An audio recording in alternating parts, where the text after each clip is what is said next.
Okay, everybody, welcome to this afternoon slash evening's panel with the Anthropology of Motherhood project.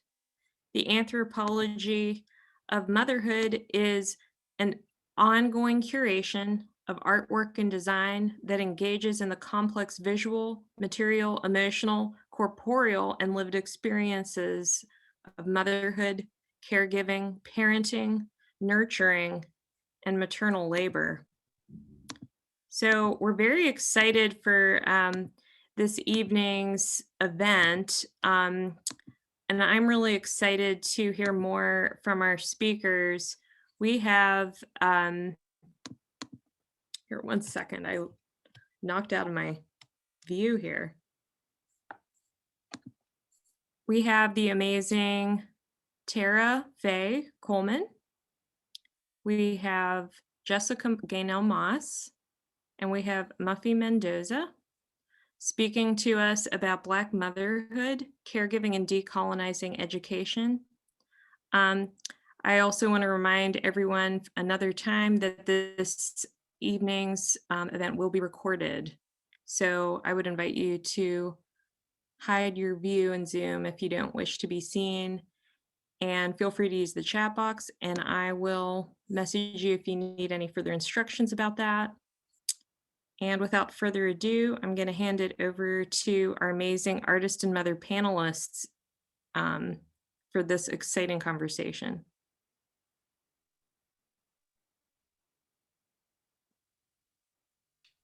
Are we ready?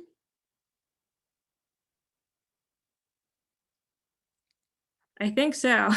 I'm sorry, I apologize. So let's hear first from our co-curator, Amy Bowman McAloney, and then we'll get started. Just a little brief introduction about the Anthropology of Motherhood exhibition, and welcome everyone. My name is Fran Flaherty. I'm the exhibition co-curator and founder of the project. And here is Miss Amy Bowman McAloney. Hi, Fran. Thank you, Sarah. Thank you, Muffy and Jessica and Tara. Welcome, everybody. It's really great to see all of you or have you be part of this Zoom event. We have representation from Carlo, students. We have another artist that's in the show, Sue Berman, as well as a whole group of community members. So we're really grateful for having everybody here. So before we hand it off to these amazing panelists, we are so excited to have and have this dialogue conversation. Just wanted to mention a few things about the show. Sarah introduced the concept, as Fran said. This is Fran's baby. She is the founder. This is its 5th or 6th iteration. And I am so appreciative that Fran asked me to be part of the project this past year. So we, with the idea and the intent, the original exhibitions that Fran developed were at the Pittsburgh Three Rivers Arts Festival.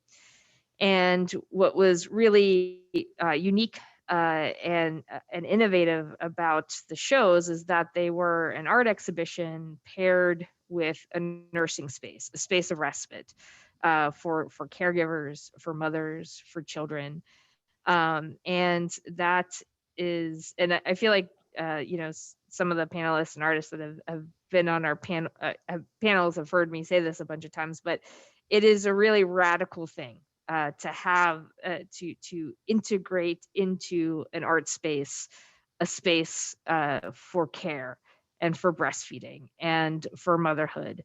And because art spaces are usually,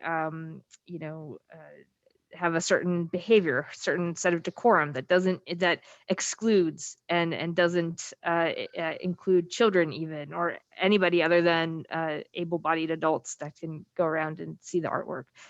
But the thing is that it shouldn't be radical, because the artwork in the show and the artists are engaging in representations of the aesthetics and labor of caregiving, which are essential to humanity and which are acts that occur daily and that sustain us all. And never more than in this, very challenging moment with the pandemic, does it highlight that the ethos, ethics, and culture of care as being so paramount. And so we're really pleased to have this exhibition at Carlo. And the show is running through the end of January. We're looking to extend it for a week or two, so that we can allow some in-person visitation, since Carlo's campus has been remote since November with the most recent surge. But again, I just want to thank Fran, and I want to thank all the artists for this amazing project. So with that, I'll hand it over to Tara, Muffy, and Jessica to get this panel started. Thank you. Hey, y'all.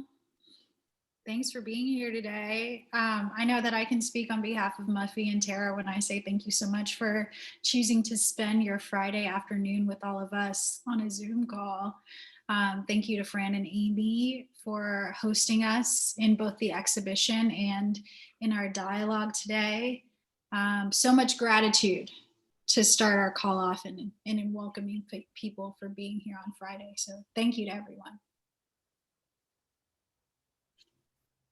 Definitely echoing the same sentiment. I'm hoping that we can have a really great conversation, two-way conversation, whether that's in the chat or whether that's during a Q&A, and just talk about the ways in which we can decolonize the Black mothering experience and begin to define for ourselves what we want, how we want to be as mothers, what we want to see as the end product or the manifestation of our motherhood journeys, and how we want to operate in the world and, in general as Black mothers. So thank you for taking out the time. And, I'm just hoping to spark some riveting, thought-provoking conversation that gives you something to chew on a little bit later.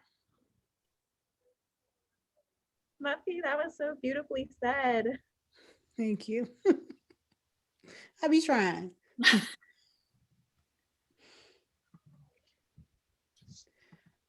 All right, so first of all, it's like we're always so slow in the beginning and then we're going to run out of time at the end. So let's just jump into it. Muffy, how do I raise my daughter? What should I do? I told you I don't know. I don't have any daughters. I really don't believe in, it's interesting because I was reading an article yesterday about how we should stop putting so much stock into this guided parent thing that we always try to do, or this, I call it guarding, the guardianship of children. I'm a big believer in freedom. I'm a big believer in raising children with freedom and space and place to be their authentic self, and more so as a guide versus a guard. I don't like to give too much parenting advice outside of, as women, learning, especially as Black women, learning how to trust our intuition, learning how to trust our guts. I often find that anytime I make decisions, whether it's in regards to parenting or anything else, when I'm making decisions that are not in alignment with my true authentic self, when I'm not listening to my intuition, is typically when things go awry. So for me, if the question is, how do I raise my kids? I would say raise yourself. Focus on raising yourself.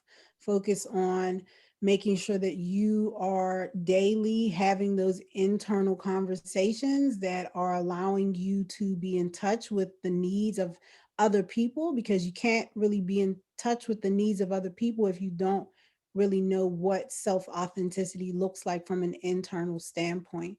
So the closer you get to that place of finding internal peace, the easier it will be for you to guide your children and not necessarily have to put so much force and effort into guarding them.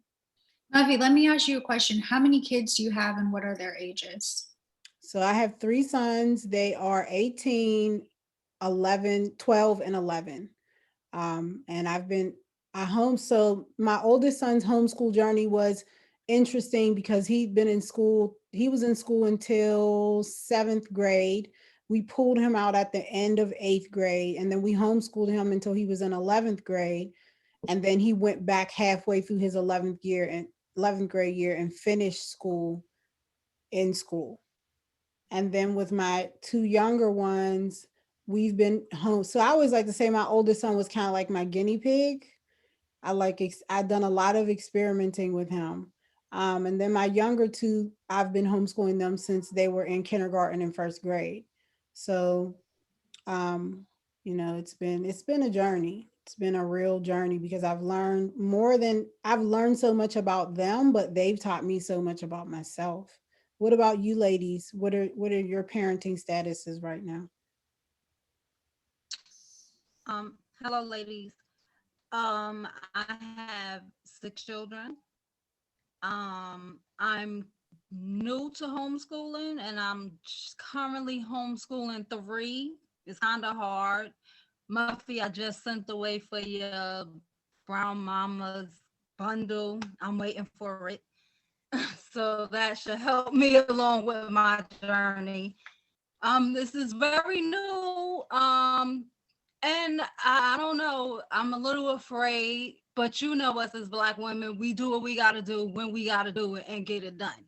And so that's what I'm trying to get myself, focused with my 3 that I'm trying to homeschool. A kindergarten, a 3-year, a 3rd grader, and an 8th grader. So it's a little bit hard. So just trying to listen to you, y'all ladies. Just for you, Sam, I would highly recommend listening to Akilah Richards' Fair of the Free Child podcast. I would get that on my listening list as soon as possible. You can find her on Apple. You can find her on Google. You can find her on Facebook and YouTube.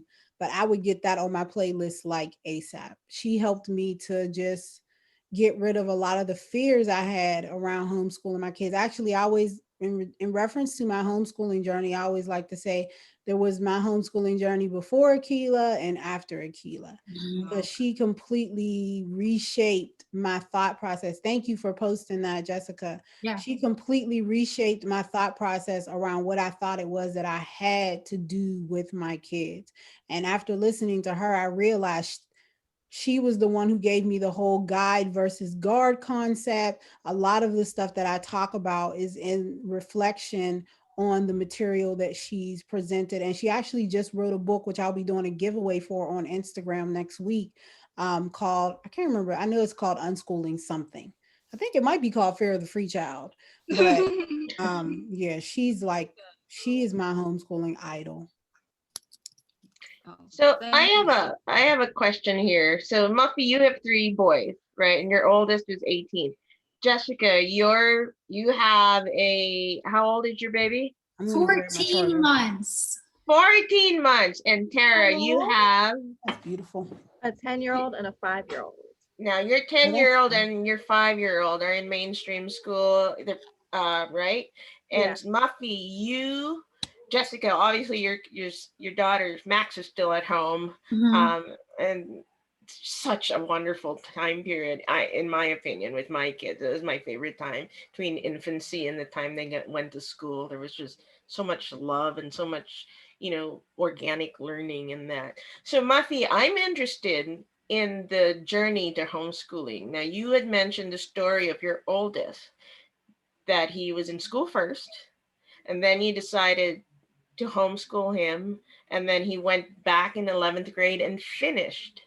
I'm really curious as to what prompted those back and forth, this shift from the mainstream schooling, and I'm calling them mainstream schooling just because, I don't know what else to call that, a public school or, but yeah, if you could speak to that, tell me why. Yeah, I'm going to tell you why. There was nothing, all of it was my insecurity.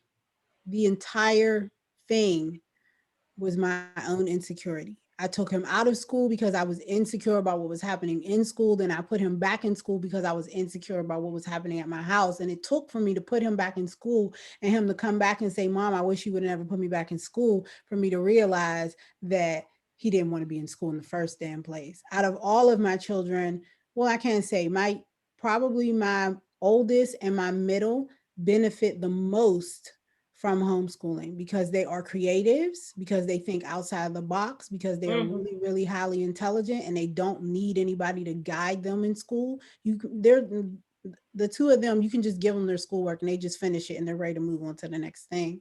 But it was all about my own insecurity. Sam had mentioned the Brown Mama Mindset. A lot of people get the book and they think it's about parenting. It's not. It's about removing systemic insecurity from Black women. It's about the journey you go on, the mindset you have to develop in order to be a good parent, in order to be a good partner, in order to be a good person to yourself. Because I always tell people homeschooling is not so much about the kids as it's been about healing. Homeschooling is really about healing. And I hate even giving it the title homeschooling because I don't even feel comfortable calling it that anymore.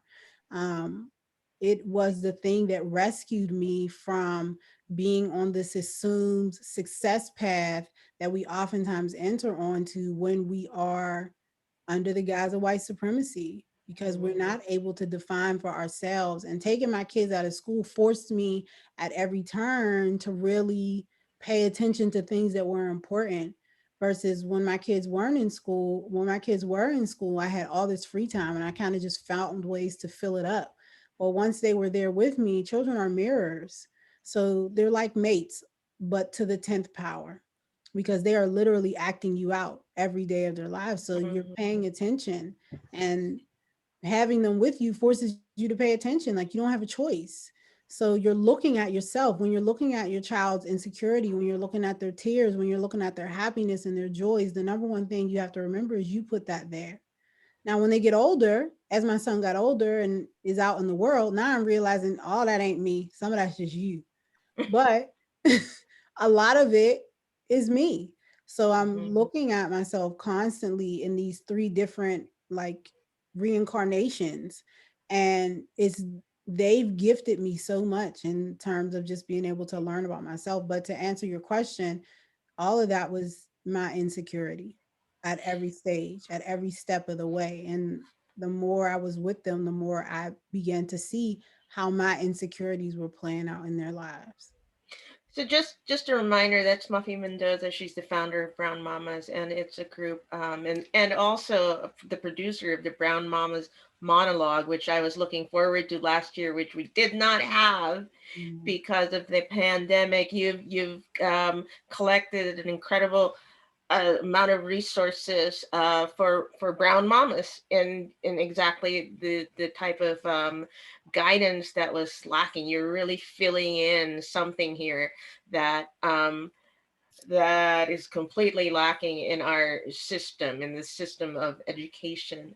But and you can stop me if you want to, but I'm really curious because you mentioned insecurities, that was what prompted you to take your son out of school and then back in school. And we all have insecurities about our children. Every day, every minute, am I feeding too much? Am I not? Is the milk too cold or is the milk too warm? Are they eating? Should I be giving organic food? Should they be walking at this age, or should I wait another day? I mean, from the little ones till when they're finally at school and they get a little bit of homework, and let's say, I don't know, I'm old, so I'm going to say, like, Run, Jane, Run.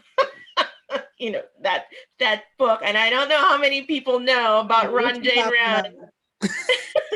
But it's just like two very blue-eyed, blonde-haired kids literally running in a countryside is just completely foreign. And they bring home these lessons plans, and you're like, okay, we don't relate to that. Our family is not that. But then we're learning about that. I mean, that's the insecurity that I had. So if you could, what brought about this self-awareness? So there was, I would say there was what I call legit insecurity, which is kind of like legit. I was concerned about what was happening at my kid's school. And then there were my insecurities that were just like, yo, I got some childhood trauma that, are my issues. And those are playing a part too. So the legit like insecurity was I became a room parent at my kid's school and I went to the school. And I will never forget this one instance where I was serving breakfast to all the teachers for a Teacher Appreciation Day. And I was taking the breakfast cart up the elevator. I got off the elevator and the teacher must not have heard me, but the way this school was built, it was like had little sections. Like each classroom was in its own little section. And I was coming around the corner with the breakfast cart, and there was a teacher, a white male teacher, and he had a little black boy pinned up against the wall with his fingers in his face and just doing this to him. And at that moment, I was like, oh, hell no, my kids won't ever get here because I will kill you. Like, I will kill you if I see that happening with my son. And so that informed me. And then also there was another, the straw that broke the camel's back was this little girl. She was in my middle son's classroom, which my middle son at the time was the top of his class. Of course, he was only in first grade, but he was really, really smart, doing really good in school, everything like that. No big problems at all. And so when this little girl was really, really smart, but every time I would go to class, she would be at the back of the classroom and she would be sitting with her feet on the desk, almost kind of like, you know, when you walk, like if there's a guy watching football and he's like really, really comfortable in the class, in his space, he's got his feet on the table. Like she was just like that. She was just in class like that. But she had been put in the blacker class because they said she had a learning disability. And I'll never forget this one day, I ended up being there the whole day. And every step of the way, she would call out everything that was happening in the class. She would say, it's time for us to get our manipulatives. It's time for this to happen. It's time for that to happen. Oh, don't forget so-and-so needs this, you know, so that he can do his history work. And the teacher found it extremely annoying. But I'm sitting there watching this little girl. I'm like, nothing's wrong with her. She's outgrown this environment. She's bored and nobody is offering her an alternative. And so I went to the teacher. I said, hey, did you ever think about her just maybe being gifted? Because she knows what's going on in class. Like I'm watching her. She knows. And I knew some of the kids that had behavioral problems and I compared them to her. And I was like, this is not the same thing. Like she's something different. And the teacher was just like, well, they've designated her as having a learning disability. There's nothing else we can do about it. And so I just remember going home every time I was in class and thinking about this child and thinking, my son is in first grade. He's at the top of the class. He's reading well. He's doing math well. This is going to be him one day. When he gets to that point where he gets a teacher who doesn't want to challenge him, where he gets a teacher who's not interested in hearing about that he might be bored, this might be him. So, you know, as much as I wish I would have maybe taken action to be like, oh, we're going to liberate all these kids. At that moment, all I could do was think about my kids. And I was just like, I can't, all of my kids are really, really smart. And I said, I can't have my kid be that kid. So I'm going to have to do something about it. So that was like my legitimate concern. And then also I'm an avid studier of African history. So I understand the impetus for schooling and American history. I understand the impetus for schooling. I understand why Black children are often pushed to the back of the classroom. And I also understand that those are systemic problems. They're not necessarily problems that you can fix by pointing it out to a teacher or letting a principal know this is an issue. When a problem is systemic, it means that there is a mindset in place that is overpowering the individuals within the situation. And there's also a system in place. So there's a mindset, which is a box within the mind that doesn't allow people to think outside of it. And then there's also things in place that are supporting the perpetuation of that mindset. So I knew that in order for me to, that even if I could make a difference on a massive level, the time it would take to trickle down for that to have a trickle down effect would, you know, be way longer than getting my kid out of the classroom. So, and then I had also my own childhood trauma because I was that little girl at the back of the classroom, which is why she resonated so much for me, because I was her. And I was pushed along and just pushed along and pushed along. And my giftedness was never recognized until I started picking up books and reading them on my own. And I didn't want that to be my kids. So those were definitely the things that caused me to just be like, all right, it's just time for me to make a change for my children, at least for my children right now. Did that answer? I'm happy you brought this point up, Fran. There's like, okay, I'm putting it in the chat right now. There's this poem by Margaret Burroughs, she's the co-founder of the DuSable Museum in Chicago, a visual artist, writer, poet, educator, arts organizer. And the poem is, "What should I tell my children who are Black?" And the poem starts off talking about how there's so many negative connotations associated with Blackness. And this is what our children are taught in schools. You know, I think this line, what should I tell my children who are Black? Of what it means to be captive in this dark skin. What should I tell my dear one, fruit of my womb, of how beautiful they are, when everywhere they turn, they're forced in abhorrence of everything that is Black. Villains are Black with Black hearts. A Black cow gives no milk. Black hen lays no eggs. Black news comes bordered in Black. Black is evil, and evil's Black, and devil's food is Black. But then she goes in the second stanza and says, "And what should I tell my dear ones raised in a white world, a place where white has been made to represent all that is good and pure and fine and decent, where clouds are white and dolls, and heaven surely is a white, white place with angels robed in white, and cotton candy and ice cream and milk and ruffled Sunday dresses and dream houses and long sleek Cadillacs, and angels' food is white, and all in all is white." And the poem goes on, but I think it speaks so much to your point, Muffy, of how we can't control these environments that our children are in if they're in these public places like this. And that tension is something where I'm learning from you, and really empowered by your words, of creating environments that you can control for your children, and choosing to find literature and information to share with them that doesn't just perpetuate these same ideas about us and the way that we are doing things is so wrong and othered, you know? And so I encourage you all to watch that video of Burroughs, because I think it's really brilliant. And she is just, you know, another Black brilliant mama who's got quite a legacy behind her. Thank you. That's great. So, Yeah. I'm sorry. Yes, go ahead. Oh, I just have a question. Sure. Okay, so hello everyone. Thank you for holding space for this as well. I have a daughter. She's almost 2 years old. And I take education very serious. I'm an artist as well. So basically, to get to the question, I'm trying to find ways to teach her, you know, the basics, numbers, alphabet, all of that. But I find myself being that I, you know, multitask when I'm home, getting caught up with the, you know, Ubongo kids or Keely and me on the computer. And I find myself specifically struggling to, you know, teach her how to, you know, learn the basics of, you know, like I said, ABCs 1, 2, 3 is keeping her engaged, because she's very smart reading her books and being very Afrocentric with her learning skills, or with her learning habits. But I don't know, I'm just trying to find resources and ways to engage and teach my daughter just, you know, how to grow and be intelligent and use her intelligence. And I've done so much research, but I can't really find something that's not online, something that is not electronic based. And I would like to know, how did you navigate that in early ages for your children, Muffy?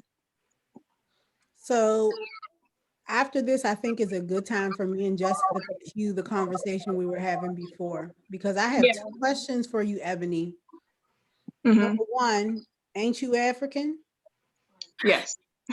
So why do you need to teach your daughter Afrocentricity? You are by very nature. This is the problem with Africans on American soil. For some reason, we think we're not African. You are a Black woman. You are an African woman. You don't need to teach your daughter how to be African. You just need to teach your daughter how to be her. Yes. That's it.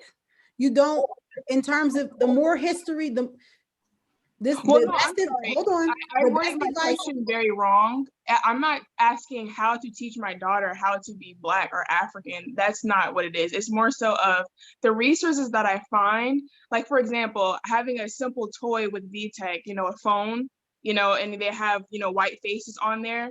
I'm talking more so of having a learning for a mother that is not quite, a teacher in the sense of like having a lesson plan, I'm saying more so of resources, that I could use a printout or something of the sort without it being online, because the research that I see online, basically, long story short, I'm sorry, the question is, I'm not being very clear. The question is, I don't want to use electronics as much, because when I use the electronics for my daughter to, learn her basics, they're Afrocentric, nothing wrong with that. I'm not trying to teach her how to be Black, but I'm more so saying lesson plans that can work along with, how our family is, how she represents herself, how she sees herself. Even history lessons, aside from the books that I have, I understand reading to your children that doesn't have to be within a certain grade level, because the more that you read just normal adult, literature, that's how they grasp it. I hope I'm making myself clear with that. You're very clear. How old Okay. is her? I'm sorry? How old is she? She's not even 2 yet. She's 2 months away from 2. So about 24 months. So she's 22 months. Go ahead, Muffy. So the second question I would ask you is, what makes you think your daughter won't want to learn when she's ready? So there's like I always tell people, and I will say this isn't something that people really understand until they understand what learning really is. So that's why I always tell people there was my homeschooling journey before Akilah, and there was my homeschooling journey after Akilah. A dog doesn't get taught to bark. Humans must learn to read. We must learn to write. We must learn how to communicate effectively. Life is a teacher. It's a great teacher. It's the best teacher. It's really the only teacher that there is. So I would say to you, yes. One of the things I did with my children when they were young is I always played African-centered philosophers, scientists, researchers, whatever I could find on YouTube in the morning time when they wake up, I just play it. I always had some Amos Wilson, some John Henrik Clarke, some Ivan Van Sertima playing in the background, because I knew that their minds, you cannot unsee or unhear anything. Every thought has weight, shape, color, form, and essence, period. Unfortunately, we've gotten away from understanding how people learn. People don't learn by force. If I give you a book to read right now and you don't want to read it, are you going to read it? No, you're not going to read it. Same thing with your child. When your child, let me tell you how my sons learn how to read. Video games. They wanted to play the game. They couldn't understand the words. Mom, what's this word? I don't know that word. You got to figure that word out. I can help you with some phonetics. So I started taking the words and putting them all around the house on cards. That's how they learned how to read. And then I gave them the basic phonetics. What is phonetics? A, B, B, C, K. You want to learn the word, you put the A, B, K together, you learn how to read the word. We have to understand, like me and Jessica were talking about, all Blackness right now is reactionary to white supremacy. What are your roots? If your children were in an African village right now, how would they learn? They would learn by the rhythm. What is the rhythm of your household? If you want to change the way your children learn, change the rhythm of your household. What does it mean when you wake up in the morning? What does it mean when it's lunchtime? What do these things mean? How do they have connotation in your everyday life? That's how you teach children. Children learn how to act like their parents by going with their parents. Children's impetus for learning is wanting to become an adult, wanting to do the things that adults do. So if you want to teach a child something, you teach them by doing it and not shying them away. So like you said, you don't need to read childlike material to your children for them to learn how to read. You need to just read to them. Whatever it is, whether it's a Thomas the Train book or whether it is the latest journal put out by the American Journal of Medicine, they will learn because they'll hear it. The more they hear it, the more they can speak English. If your child can speak English, they can read English. It's just a matter of them my kids know about things like homonyms and homophones, even though I've never taught them these things. They'll come to me and say, oh, Mom, why come there and there is the same? And I'll say, explain it to me. I won't tell them. I'll say, explain it to me. What do you mean? Well, some people say there over there, and some people say like, this is theirs. Like, what is that? And then I'll explain it to them. And guess how many times I have to explain it to them? Once. Why? Because the impetus to learn was not on me. It was on them. They wanted to learn it. So guess what's next? They learn it. This is not, white people have made us think that kids need to sit in classrooms. And I know Lauren knows, because that little boy that came to the learning co-op, whew, I was like, please don't put that baby in school, because that baby's on fire. But we think that we have to put our kids in these classrooms and get a chalkboard. It's not true. And if you want to buy into it, go ahead. You're going to make your life a lot harder, but it's not true. My son started reading books because I just set books out on the table. And my youngest son still ain't going to pick up no book. He hates books. He'll tell anybody I don't like to read. But guess what he liked to do? Play them damn video games.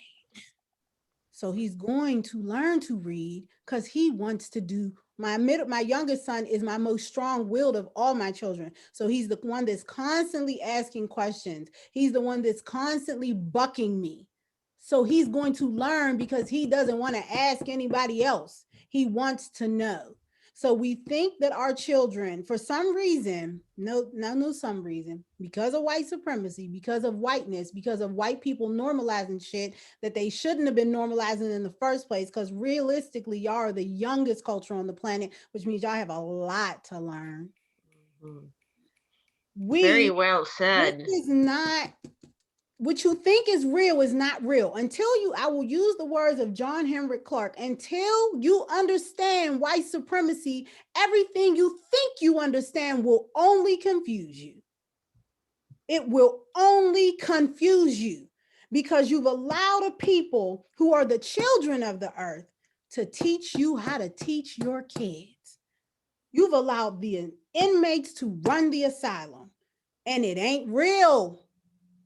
We got to wake up. We keep snapping our fingers, but we won't wake up. This is not real. This is the Matrix. You have to wake up to your original self. Muffy, so let me ask you then. Fran, I think someone had a question. Crystal had her hand raised. Crystal, I don't know. But first, Ebony, I want to uplift you for asking that question, because I know Absolutely. as somebody who is, I feel like our children are around the same age, and it is hard to navigate this moment. And so I just want to take a moment to uplift you for being wise enough to think already about how you are starting to lay a foundation to welcome education into your child's home and environment. And thank you for being vulnerable enough in this space to ask that question. So thank you for that. And thank you, Jessica. Because I'm not soft. I tend to be very I apologize. Me and Muffy, we're over here. We're a team. Okay. And it's very true, because it goes back to the insecurity, because just what you said, as far as this reality isn't real, this timeline, all of this, I 100% agree, and I'm learning. I'm 24 years old, so there's a lot more for me to learn.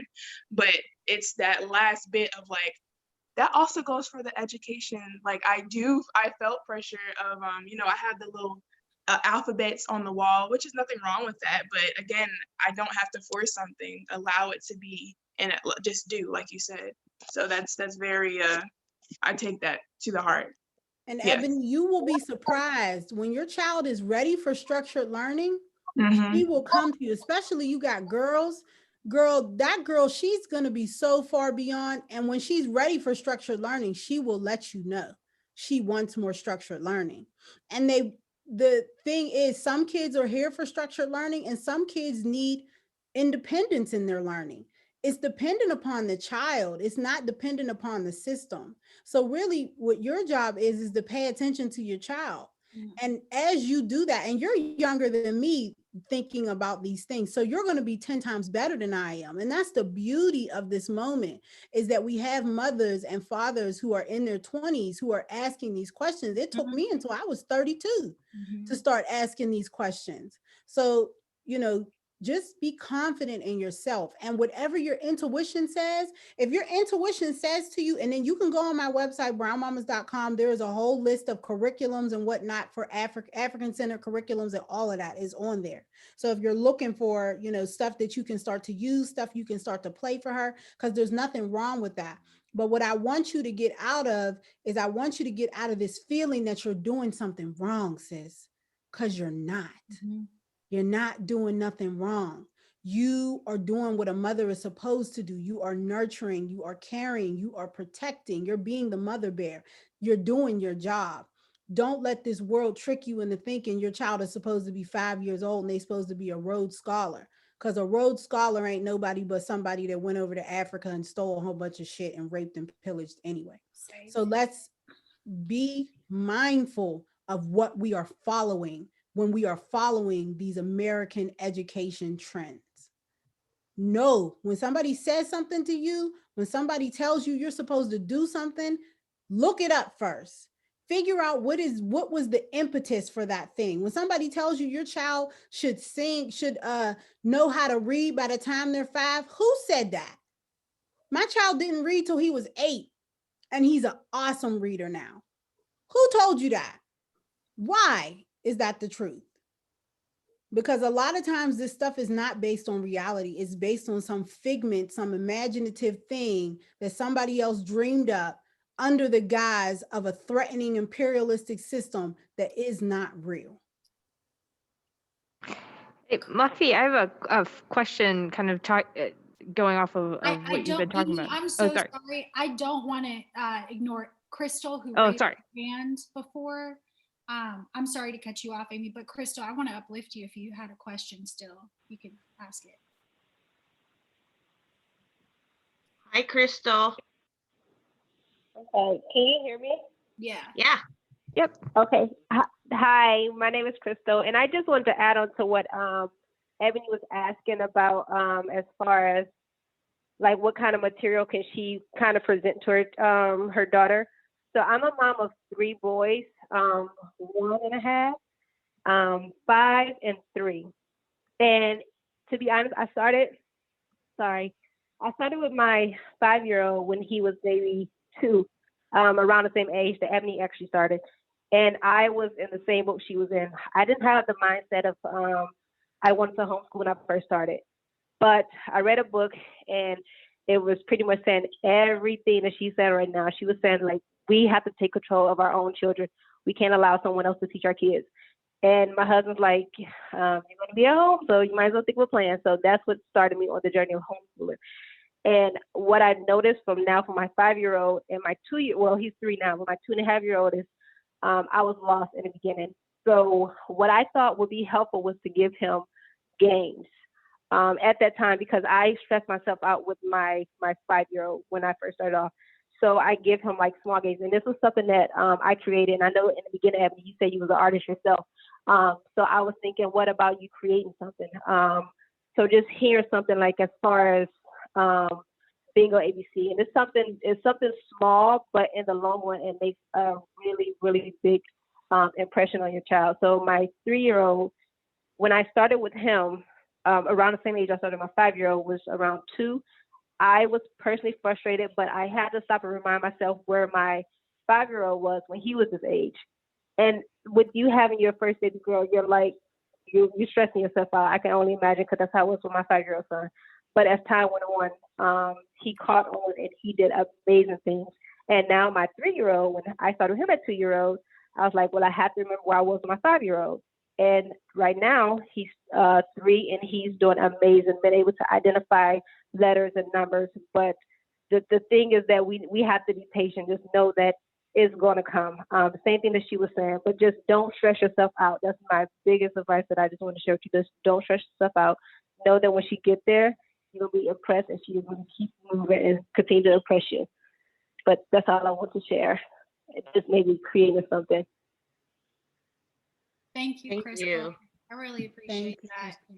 Tara, you're kind of quiet over there. I wonder if you have any perspective about how your kids are approaching education, what kind of opportunities you might have created for them at an early age. Let me unmute you, Tara. I was really looking forward to hearing how Muffy approaches education, because I know when we talked earlier, I took in a lot of her perspective. And I feel like I view education now very casually because we're doing homeschool, you know, it's a pandemic. My 10-year-old tends to stress about like late assignments and being present and things like that. And I'm just kind of like, you're in our home. Like, nobody's going to check you in my house. Like, if you're missing assignments, that's acceptable because we're in a pandemic. Like, I'll have days with her where I'm like, hey, leave class early. Like, let's go for a walk. Let's get ice cream, you know, things like that. And I don't want to feel any guilt around that because I feel like now more than ever, it's very acceptable. My 5-year-old misses class a lot, but that's because she transferred from private school back to Pittsburgh Public. So she's doing pre-K through the Children's Museum, which is a great program, but it's a program that functions much better in person. And my 5-year-old is much more advanced than the other kids and has done her entire workbook. So she wants to sleep in, you know, I'm not pressed. If there's an assignment they want her to do, I'll put her on the call to like show her little assignment. And it's a lot different than the views I used to have as far as education. Like, by nature, my 10-year-old has always been like super attentive. Like, she's made high honor roll very consistently until now, since COVID hit. My 5-year-old was at Ellis and I had a lot of difficulty. And Muffy, as far as what you were saying about insecurity, like that resonated so deeply with me because I was incredibly insecure about her going to private school. She's going to Ellis, and you know, Ellis was a great school. She loved Ellis. I have a lot of guilt because she wants to go back to Ellis, and unfortunately, like, it wasn't affordable. And especially, you know, not now with everything being so uncertain. So we de-enrolled her, and she did gain a lot as far as confidence and, you know, social interactions. But I had a difficult time because I'm not like those Ellis moms. Even, you know, the other Black mothers that went to Ellis, they all have really nice jobs. They all present a lot differently than I do. Like, when Neon started Ellis, I was working like at a sneaker boutique. You know, I don't have a career. I'm not established. Like, I'm still on food stamps, you know? So there was my insecurity because of that. And there was the insecurity of just like I already have difficulty with my girls because my oldest has a white father and is white presenting, and my youngest has a Black father and, you know, is very brown. So like, you have to empower them in different ways. Like, I have to teach my oldest about privilege. I have to teach her about, you know, being an advocate for her younger sister. And my youngest, I have to, you know, tell her all the time how beautiful her hair is, how beautiful her skin is, because nobody else is going to tell her that. And I worried so much about her at Ellis, like wanting to kind of assimilate. And I used to tell my partner, like, what if she wants to, you know, look white? What if she wants straight hair? Like, I don't want that for her. And I got good advice from her grandmother as far as like, you know, she's going to take in the most at home. So at home, if you're reinforcing these things, then she's not going to go to school and want to present any differently. But it was also like being a part of the Parents of Students of Color group. That was difficult for me because I think people of color, it's a dismissive term. Like, my presence in that group was to advocate for my Black daughter. Like, there's no person of color like my daughter's Black. I had conflict with other parents because they would be advocating on behalf of their kids and throwing around this terminology that I was uncomfortable with. And then like nobody else would agree. I had like an older guy who's like, well, I study philosophy, so I understand words. And I want to understand like what your issue is with person of color. And I'm like, it's very simple. Like, my child's not a person of color. My child is Black. I don't want like people of color in leadership roles. I want Black people in leadership roles within this institution. So I don't have to be nervous around like how my child is being treated, how people are reacting to certain things. And like, the conflict made me remove myself from the parent group. And like, I know so much of it was rooted in like my insecurity based on myself and my own lived experiences, because like, When I moved to Pittsburgh, I started attending a white school, which was not the norm. Like, I grew up in Western New York, and there was a heavily Black and Hispanic population. So white people were the minority. So to come here and have that level of culture shock, like, I didn't want that for my daughter. Like, I had experiences where people were outright racist towards me, and that was just the norm. And like, I did not want that for her. And I'm not going to speak ill of Ellis, because like, I know they were doing the best that they can. And a lot of their structure isn't necessarily rooted in white supremacy, because they believe in, you know, a less structured education. And but at the root of it all, like, it's all white people that run the school. It's all white teachers. She did have a Black teacher who was lovely and is now like the director of diversity for that school, which is great. We really liked her. But it's like, is that it? Is that all we get? Like, it's always just like, here you go, you get a Black diversity and inclusion teacher, you know, be okay with that.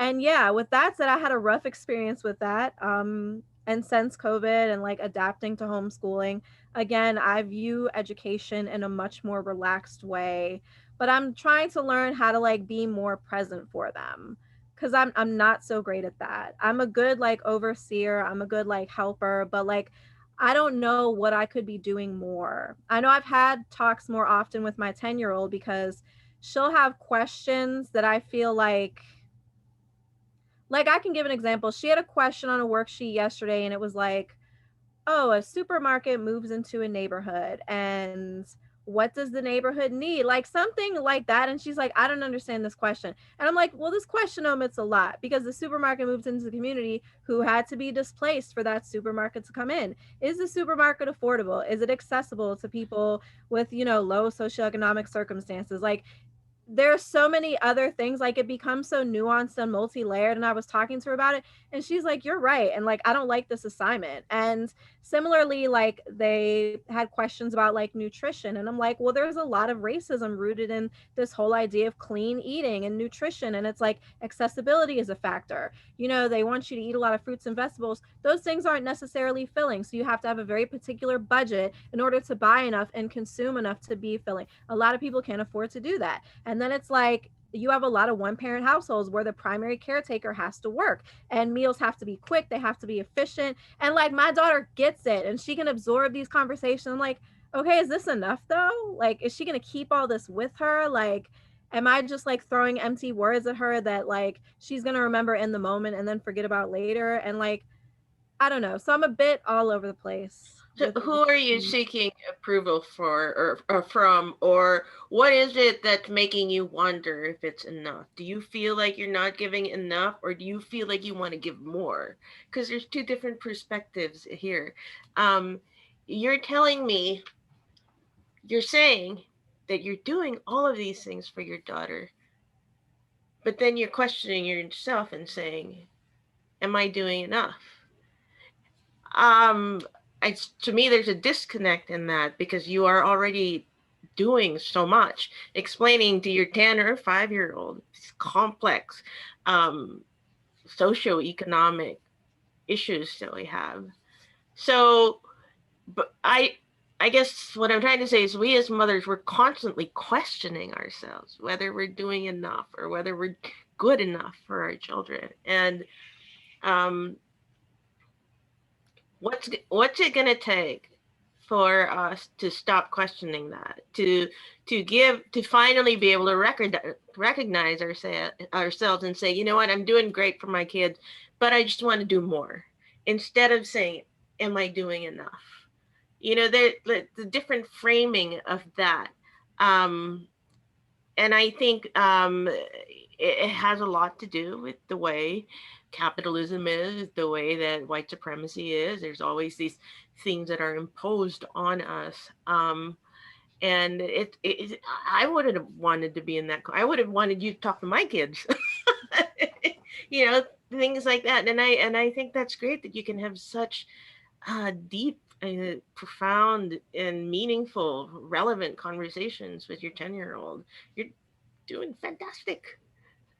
And I don't, you know, it's just to see that somebody as powerful and as incredible as you still questioning. What does that say about us as women and as mothers? I don't know. I guess I'm putting that question out to everyone. I think it says that we need help. And I think we have to recognize that we are asking, prior to American individualism and capitalism kind of taking over the world, and it still exists in many societies outside of America, we're asking one or two people to do a job that is normally done by a community. And it's not enough. We have to be honest with ourselves and say, it's not enough to put the entire impetus for another person on one person or on two people. It's not enough. We need to get back to intergenerational, intercommunal living, where a neighbor comes to your house and fills in, because you just have to understand the human condition in terms of what does it mean to be one human? What does it mean to be a singular human? And the reality is it doesn't mean very much, because you have all of these areas where you are strong, but then you have tons of areas where you are weak, and you are never going to get better in some of those areas. You will remain weak in those areas until the day you die.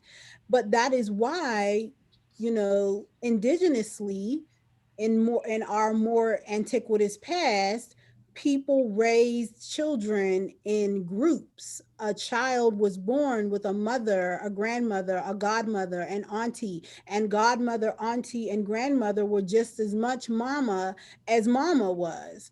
So I think we have to recognize the ways in which capitalism, individualism, imperialism have kind of wrecked that family structure that's really necessary and needed for children to thrive. And as individuals, we have to really stop thinking that we can do it all, because we can't. So whereas Tara might be great at having conversations with her daughter about these bigger social movements, because maybe she's a person who sees she's a person who sees, things from an eagle's eye view. Maybe there could have been an auntie who's really good at the details, who's really good at making sure, you have a cut in your sandwich at lunchtime. I'm not good at that. I'm never going to be good at that. That's just not realistic for me. So I think we have to start building these villages and being realistic about what one person has to bring to the village.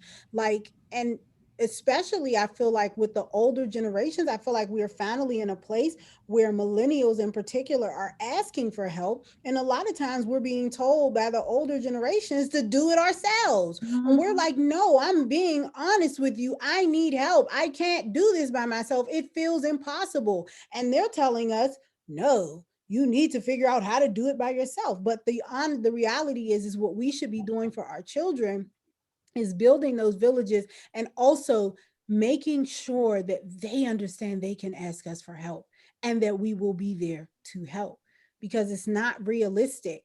And I think what Tara is feeling, what I can say I feel on a daily basis also, Tara, the same exact way that you feel, which I'm sure a lot of moms on here can say they feel that way, is normally what you would feel in a society that tells you only two people are supposed to live and spearhead a household.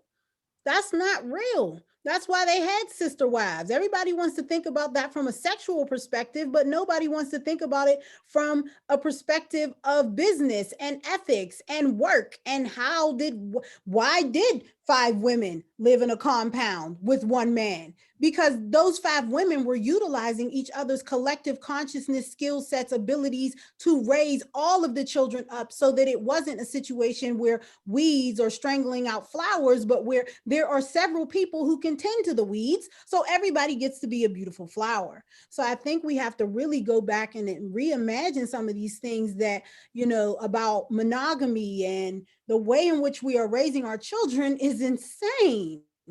It just doesn't make sense. But because America has created this, oh, this is what looks clean and white and pure, and this is what it is, and the fence and the 2 people, and they look happy, but ain't shit happy in their household.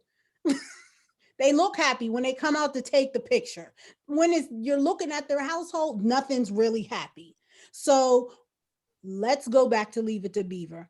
And let's be honest about what Leave It to Beaver probably looked like inside the house when mom is home all day and she's bored and she's chain smoking cigarettes. Why? Like, why is that happening?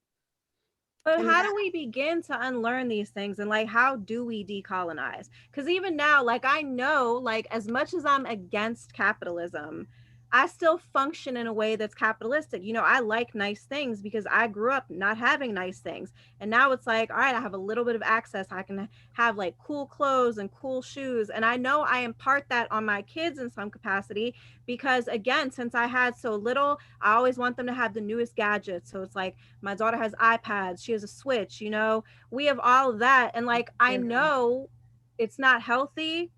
And then it's also like, they'll ask me like, well, why do we have to go to school? And I'm like, because you need to go to college, you need to get a good job so you guys will be able to take care of each other. And I don't want to reinforce that capitalistic mindset, but I also don't want them to have to struggle. So like, what's the medium?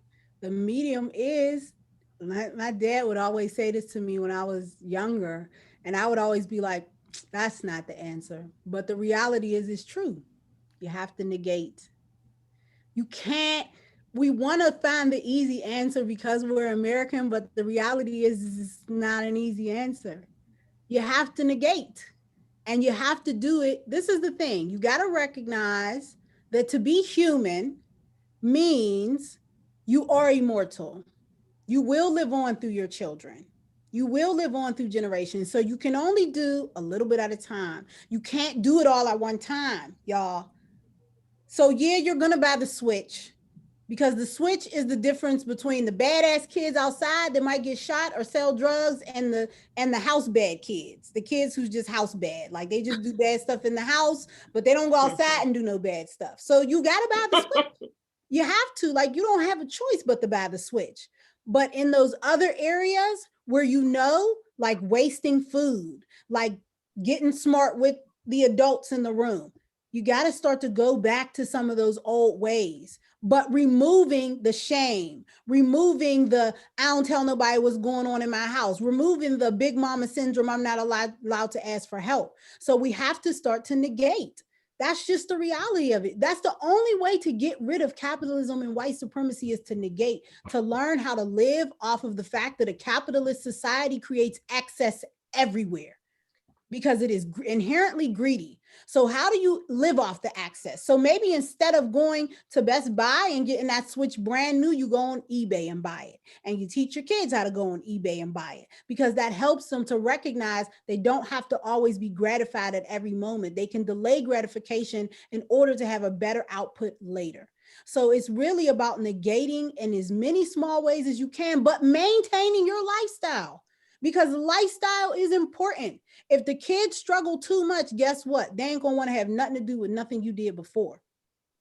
So it's small steps. We want to think because of because of being American, we want to think it's this big thing. It's not. Get a garden, start growing some food. Guess what happens 2 or 3 centuries from now? Somebody might want to be a farmer. That's a full negation. If I can grow my own food and chop my own cows, and that's a full negation. But you have to get there little by little by little. It's not going to happen overnight. So Tara, you're doing a great job in those small areas where you notice I could be a little bit closer to my indigenous ancestors if I just nicked a little bit off right here. That's how we get back. But we're not going to get back if we keep putting so much pressure on ourselves. Like, oh, I want to be mother of the forest by next year. Not going to happen. That's not real. I like Etsy. Etsy's going to get a certain percentage of my paycheck every time because I just like them. So it is what it is. I'm saying it is what it is. So we have to negate.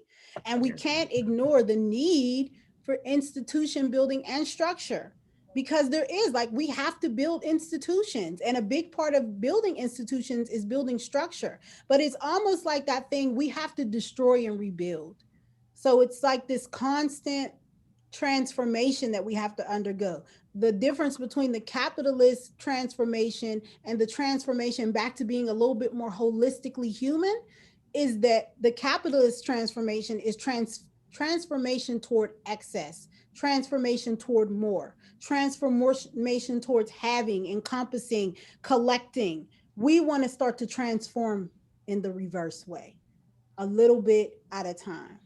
I don't know when I wrote some stuff down, but I wrote some stuff down in notes in preparation for this conversation. I think this is the time to share them. Muffy, I think that was a great segue. Liberation is both a dismantling project and a building project. We have to make our own tools if we are to bring the house down. Using the master's tools leads to a reproduction of the same, quote, mastery. Raising children with the hopes that their dreams will not reflect the death of ours. I don't know when I wrote that, but I was like, oh, this is, that's deep, Jessica. I don't know if they came together at once, but they were somewhere, and I was like, I gotta talk about this. Because I think this is it. You know, what is it? Audre Lorde, right? My Lord and Savior. The oppressed cannot be responsible for teaching the oppressor how to unoppressed people. This doesn't make sense. And we can't expect the oppressor to ever do that work. It's never gonna happen. The change that, Muffy, you're so eloquently defining will only happen if it's through us and with us. This is why earlier when I was like, I don't give a fuck what y'all think, when we were talking about white people and white accountability, is because I'm no longer, I am so rooted in creating our own spaces, doing stuff that is just for us. I am building Black spaces for Black people, for Black women, for Black mothers. Y'all can do that other funky stuff over here. And we can exist, we can coexist, but what I'm focused on is not your apology, because I'm gonna be waiting until the cows come home for you to say sorry for me. If I'm gonna wait for the check to come in the mail, it's never gonna come. I'm gonna be dead and gone. It's gonna be Max's grandkids, right, are gonna be still waiting for a check to arrive in her mailbox. I don't got time for that. I am seriously focused on what can I, Jessica, me, with the tools that I have and the knowledge and experience that I have, build with my own hands for my own people. That's why I love that metaphor you said about the garden, even if it's the smallest thing. Sybil Shrine, which Tara is a part of, and Lauren on this call, this residency for Black moms in Pittsburgh. I was on a call with some, I can't remember who said it, but on one of our classes, it was about gardening. And one of the moms said, food is free. And that radicalized my whole shit. I was like, food is free.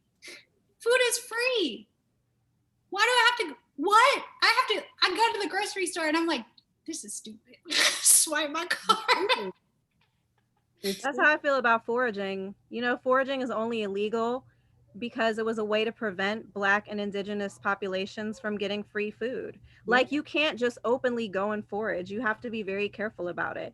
And it's like, this grows on trees. I can't just take it, but it doesn't work that way.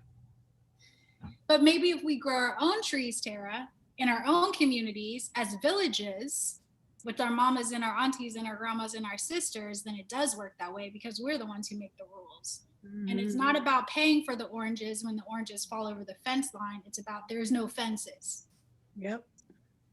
And I think what we have to, well, we don't have to do this, but what we want to do in terms of collaboration, and I think what white folks have to understand is, it's not that we don't want to collaborate. We want to collaborate on an even playing field. Equity. We don't want you to give us anything, and we don't want you to take anything. We just want to come to the table with our own shit, so that when we come to the table, we can talk eye to eye. Because right now, when Black people are at white tables, it's not eye to eye. I can't talk to you eye to eye when you own everything and I'm taking your crumbs. That's not possible. I can't talk to you eye to eye. It doesn't exist. It's not real. And they get mad when we're like militant, because you want to have a conversation with me about real shit that affects my children and the people in my community in real ways, but I can't even bring anything to the table. This is not fair. It's not fair. It's not acceptable. And I'm the type of person that I'd rather not participate at all. If I can't come to the table evenly with you, I'd rather work on becoming even and equal, because at the end of the day, what white people have to realize is you're doing yourself a disservice. by not having me come to the table equally, because I am Earth. Because I am if Earth. Black women win, everybody wins. But And not until we start uplifting Black women will everybody win. That's this tension. And you don't need any proof from that other than the fact that we haven't tried to kill y'all.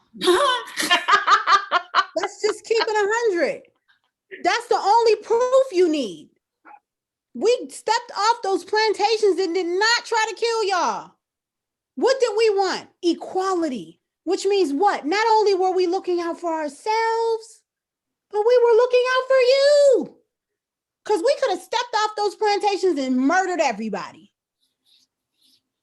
It's all we've ever asked for. I think about the riots that just happened, the terrorism that just happened at the Capitol. That imagery of seeing that Black cop so respectfully move back, treat people, like this, you got that gun on you. This is your chance. This is your chance. But so respectfully, like made space, like almost like accept it. I can't even imagine all the things that were going through his mind in that moment. But like, if it was reversed, we know what would have happened, without a doubt. Yes, completely, with his life in danger. Mm-hmm. And that was the choice. And that's how you move through with peace and grace. And it is not reciprocal. That is never exchanged. And I do want to point out that Movement Capoeira had said that he or she said, oh, we have a couple, he, she, or they said, oh, we have a couple of times, and we have. But I think it is very telling of the Black persona, of the Black essence and way of being, that we are primarily peaceful people. We want peace for everyone. But we have many times. There have been many birth of the nations on America's soil. So I think we have to, recognize that. But also, I don't even want to say what white folks owe us at this point, but just know that to uplift us, to simply not help us, but not hinder, is going to help the entire human experience, because that is what we seek. We are a people of earth. We are a people of element. We are an original people. All we need to do is grow in order for everything else to grow beautifully around us. And so I think we have to, for Black folks, is really just about us getting back to our roots and really, honestly, no longer being in participation. And I think the less we participate in a society that is systemically and consistently trying to root us out, the further we will get in our objective to be able to sit at a table with the other cultures of the world, with the other peoples of the world, and actually be even. But I think that is going to take a lot of discomfort on our part, because it took a lot of discomfort for us to get in the position that we are in right now. So we have to expect an equal or greater amount of discomfort to get back to the place where we can have an even playing field. Because I always like to bring these conversations, absolutely, discomfort, the word of the year. Yeah, you ain't never lied. I think we have to recognize that it's not like that never existed before. And I think Ebony had left, but that was what I was trying to say in terms of recognizing there's nothing wrong with you, recognizing that we've done this before. It's really just about remembrance, but it's difficult. Hey, Ebony. Oh, you changed your name. Okay, cool. It's really about remembrance, but you can't, it's almost like when you watch those movies and the character has amnesia, but it takes for him to be in a familiar setting to remember. And we haven't gotten back to that familiar setting. One of the things that I do every year that I know my ancestors used to do was make the ascension. So the ascension is when the weather gets at its height, you go outside and you put your feet on the ground and it's sun above, sun in the middle, sun below, and you make the ascension.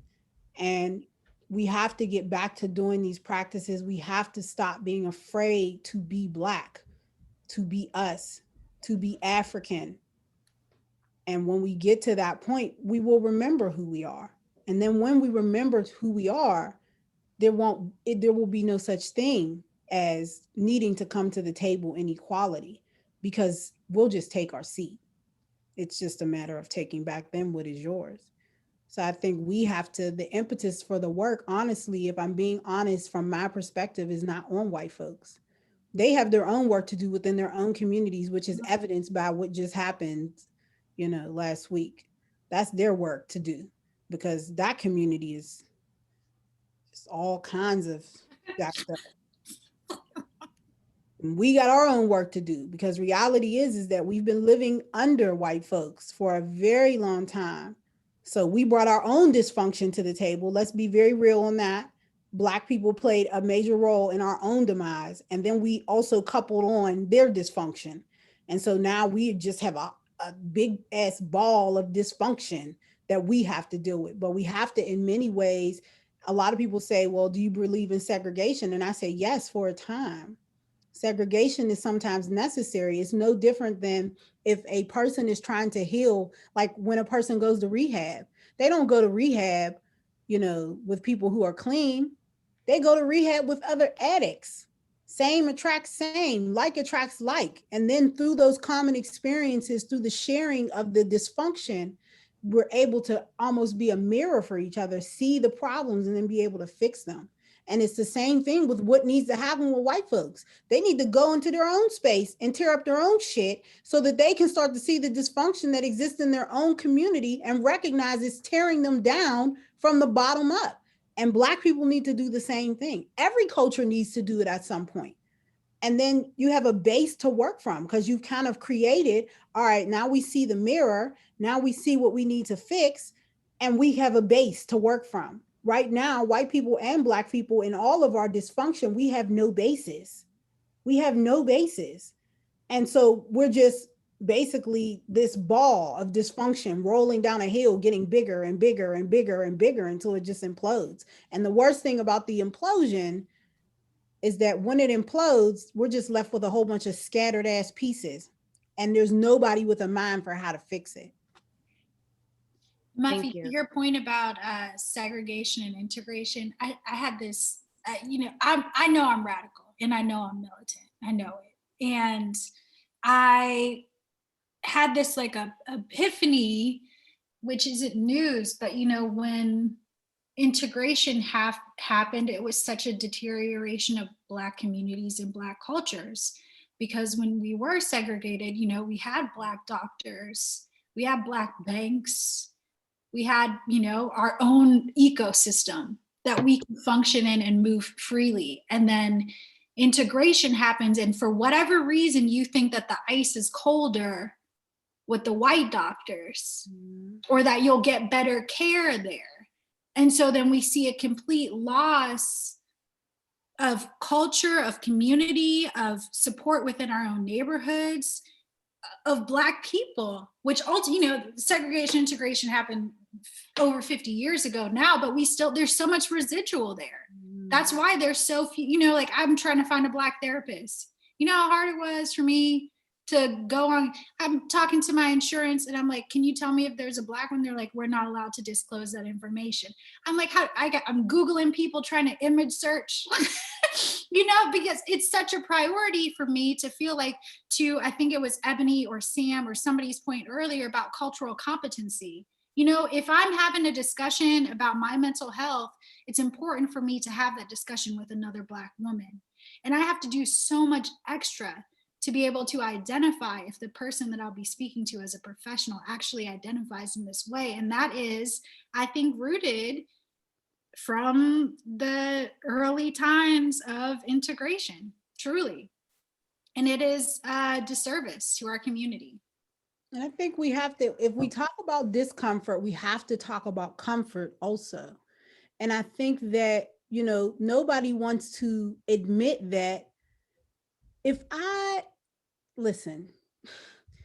a white woman and I have a baby, it's going to make me feel good to have another white woman who has similar experiences by my side, because she understands me, she gets me, she understands my life experience. It's like that movie, The Avatar, with the blue people. I can't remember what their little saying was, but they would say when they greeted each other, I see you. Like, you need to see people, and it's not enough to just see them on the top. You have to be able to see, like, I can meet a Black woman, find out how many kids she has, find out where she works at, and I kind of instinctively know what her household looks like when she gets home. Because at some point in my life, I was at that point. So I understand some of the things she's experiencing, because I understand her. I understand I don't just see her socioeconomic background as numbers, but I see it as a lifestyle, a way of being, a way of understanding life, a perspective, a worldview. So there's just insight that I have. And I think it has less to do with color and it has more to do with culture. So I could have a white woman who I grew up in the same neighborhood with and have had the same experiences, and I would feel more comfortable having her around than I would a Black woman who grew up 2 neighborhoods down, has completely different cultural experiences than I have. So I think we have to stop making it about race and make it about culture, but we also have to understand that this is America. Even though we say segregation is over, that is not true. We still live in an extremely segregated country. So to say I have the same culture is almost like saying I have the same race. Now, if it were different, we wouldn't be having this conversation, because there would be no such thing as really Black motherhood. There would be American motherhood, and American motherhood at different levels. But just the fact that we have something called Black motherhood, just the fact that up until I would say a decade ago, you hardly even seen Black moms on TV, unless we're talking about Claire Huxtable. You only seen white moms on TV. So there is a certain, we have to understand that this is not about hate. It is not about preference. It is simply about wanting to feel comfortable in your life. It is simply about wanting to have people around you that you know understand your perspective. It's simply about, when you go to that first business meeting, not wanting to be the only person in the room and having everybody stare at you when you walk in. Thank you, Muffy. Wow, this was an incredible conversation, and we are at 6 o'clock. Can you believe it? And I really want to continue this conversation. And maybe we'll have a panel number 3. What do you guys think about that, Muffy, Tara, and Jessica? Squeeze one in if we manage to get the exhibition extended. Yeah. Okay. That's what I'm going to work on this week. And I just wanted to thank everyone. And Muffy, the question I had earlier that was kind of that I think you kind of answered, which was, so because you had initially said at the very beginning of the panel that you made this choice away from the institutions of the school to transform the home, or take the rhythms, and you talked about the rhythms of the home and using that as harnessing that for teaching and learning and pedagogy. And so my question was going to be, what is our schools, just the structure themselves, they're white supremacist structures. So is there any way to shift them, or is it about recentering to another site, whether that is the home? And I think, meaning, like, can we change the school system as it is? Is that possible? Or is it about a total reimagining? But I think when you start talking about community and intergenerationality and intercommunity care, like that, and how you said, like, just doing negating the little things one at a time, like that was to me, that kind of answered that question, which was that it's not about just taking down an institution, starting a new one. It's about this slow, total cultural shift and viewpoint. And so I really, really appreciated that. And then also, I know we're at the end, but I did want to throw a question out there to the artists, because Tara and Jessica, I have to say, are just amazing, accomplished artists and curators. And thinking about the ways in which art operates in this space, or could operate, is just, and I'll just, maybe it's a rhetorical question to ponder, because we're at our time limit. But anyway, so those are the ideas that I was thinking about as you were talking, and especially, you know, the dysfunction of whiteness, of white culture, that is the clearly the biggest threat to our entire, you know, safety and ability to be a functional society right now. And so, you know, that is clearly something that needs to be addressed. And part of that is, you know, the default of whiteness. So whiteness doesn't get talked about in white communities because there's never an acknowledgement that we are something, that white people are something that is different. Well, whiteness is invisible until it's interrupted. Right. Absolutely. So anyway, sorry to throw that all right at the end when, as Fran was like, it's the end of the panel. But I just wanted to put those comments in, and I just want to just thank all of you and all the participants for this amazing panel. Thank you, Amy. And I you know, this is not a conversation I want to end, and I think this is a conversation that needs to continue. So we'll try to, just throwing this out there to all our participants, just keep an eye out on anthropologyofmother.com, our Instagram page and our Facebook page, and the Carlow University Art Gallery Facebook and Instagram page. And we'll do this again. There's important conversation here that needs to be continued. And I really appreciate, again, Muffy, Jessica, Tara, for joining us on a Friday afternoon / evening. Again, Anthropology of Motherhood is planning to be extended. It was supposed to close January 29th, but I think we'll be able to get some in-person visits there if anyone's interested. Yes, I had a surprise in-person visit during the meeting, and it's actually someone, she's the chair of the art department at Seton Hill, and she mentioned that she knew Tara, and there was a trustee member. So it was a surprise, but I'm so glad they got to come in and see it regardless. So definitely working, I'll have an update next week about extending the show. So thank you, everyone. I just want to say one more thing.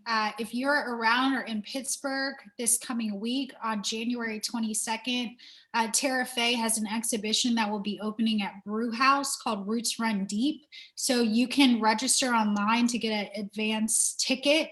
I highly recommend you go see the show. Tara is brilliant and has been working on this exhibition for quite some time. And I think it's going to be a great show. I know it's going to be a great show. So make sure to register. Brianna is one of our featured artists. We're so excited. Tara, do you have the link? Again, and when? Do you have the link to register for? You should follow Tara on Instagram. Yeah, I'm gonna swap it out. I had the link for this in my bio, so I'm gonna put the Brewhouse link in my bio, and everybody can come and see all the work. Okay, I love y'all. Thank you, everybody. Thank you. Thank you so much. Thank you, guys. Have a good night. Good night. Good night. Night, y'all.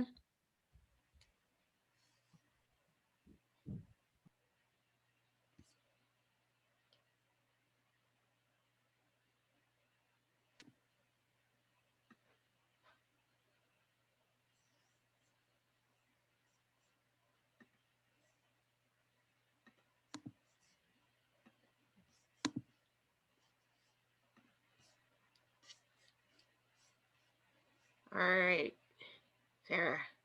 All right, cool. We're good. I think that went really well. Yeah, that was